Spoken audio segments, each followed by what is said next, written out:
সরিষার কবা আছে বাহ তো মাথাটা কোনা কমছে না আরে সচ্চে করকে বলবো তাকে বলে উৎপত করা ইয়ার আছে কি হইবে লাগারে বানা দিবা যখন যখন কি সিনা রাতি মামা খাই খন্না লোক কাজ করছি তারে মামা তো আর মুখ কিনো পশু না মার জন্য নেক্সট টাইম গো বাদ দিবি মো মাস্টার এই কি হলো সরা তো কইছে না আচ্ছা ঠিক আছে তোর মানে বারো কথা আছে না বল বুঝে আছে রে বারো কাটি তো কসন বহাগর অর্থ কি স্যার আপনি এটা কি প্রশ্ন করলেন বহাগর অর্থ বহাগ মানে হল বহার হাত ব আৰু হাত হ্যাঁ বহাগৰ অৰ্থ ব আৰু হাত মানে বহাগ মানে বই ভেলা হাগা এই মনে ৰাখ চুপ তোনাই অসমৰে জাতীয় উৎসৱ বিহুটোক তোনাই বহাগৰ অৰ্থ তোনাই বহিবে না আগবাই দিছিলে তুমি কেনে পৰিৱৰ্তন কৰিছা বহাগ বিহু আমাৰ জাতীয় উৎসৱ গম পালো নাপা আমি বহাগ বিহুত আমি নদীত গা ধুবা যাওঁ আমি নালাপ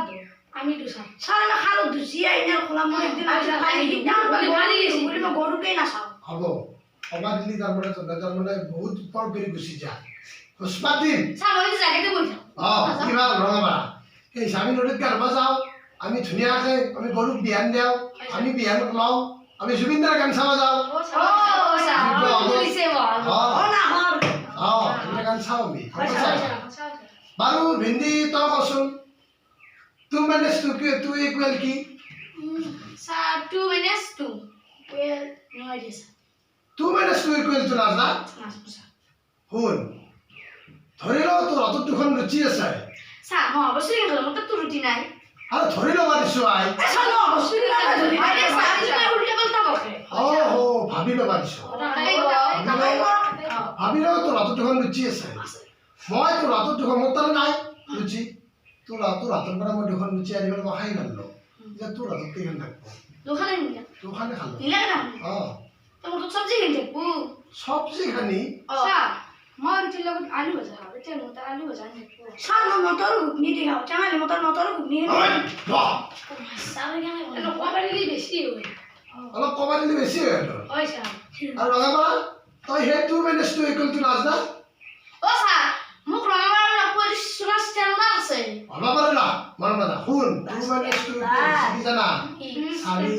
ও স্যাৰ আছে না আই লিখি দিওঁ আই লাগে পিছত লিখবি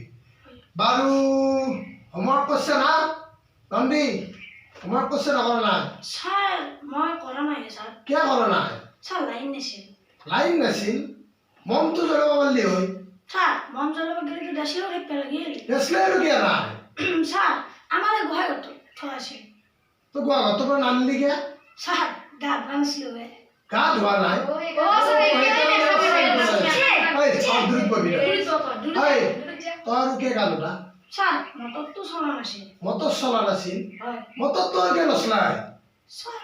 আগতে কৈছিলো দেখোন কিমান বাৰ ক'ব লাগে লাইন নাছিল বুলি লাইন নাছিল ন অপমান কৰে হাই হৰ ধনু কোনে ভাগিছিল মই ভাঙা নাই স্যাৰ হা মই ভাঙা হৰ ধনু ভাগা কোনে ভাগিছিল নাজনা ঐ হৰ ধনু কোনে ভাগিছিল মই ভাঙা নাই স্যাৰ মই টিউশন কৰা নাই এসপ্তাহ হ'ল মই স্যাৰ হাগা হৰ ধনু ভাগিছিল স্যাৰ মই ভাঙা নাই কোনে ভাগিছিল হৰ ধনু স্যাৰ আপনি মিছা মিছি কি দুখ দি থাকে সদায় 8 বছৰ হইছিল স্যাৰ এনেকৈ কম নৰে স্যাৰ ঘৰ লাগে হয় স্যাৰ আপনি তো বেশি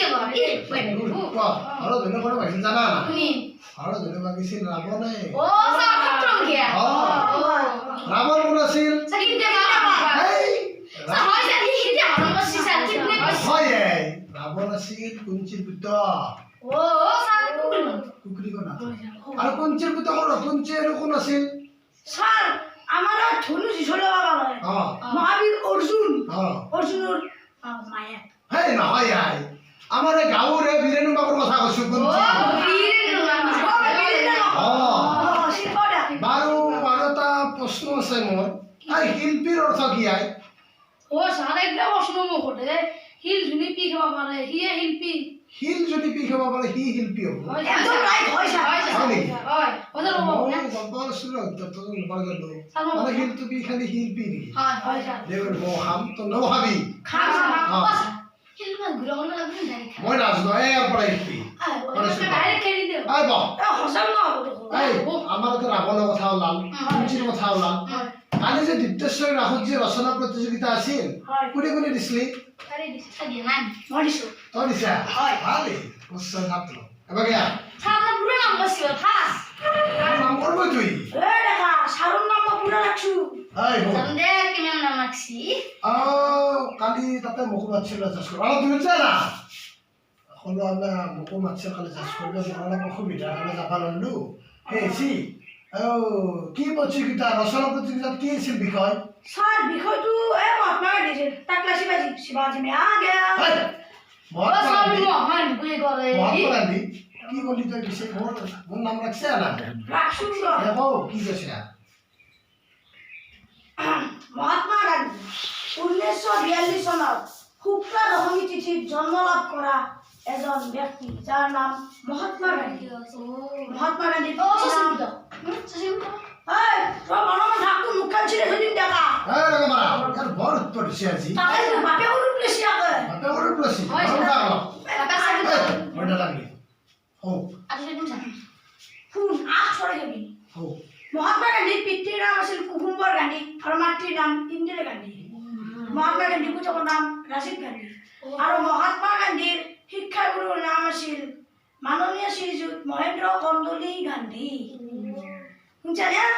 মনত ৰাখবি তইতো বৰখাই লেবে না এই আৰু পিছে যাও হো আপনাৰ নাম ৰাখছু কৈছো না মই মহাত্মা গান্ধীয়ে এদিন নিজৰ ৰাস্তাত এদিন মস্ত ডাঙৰ ভেড়া ছাগল বান্ধি দিছিল আৰু ভক্তি নিজৰ পিছফালৰ খালৰ পৰাই এটা মস্ত ডাঙৰ প্ৰকাণ্ড এটা শিউ মাছ দিছিল বেপাৰী মানে আমাৰ এজন বেপাৰীক দিছিল আৰু মহাত্মা গান্ধীৰ মৃত্যুটো বৰ কৰুণ আছিল কেনেকৈ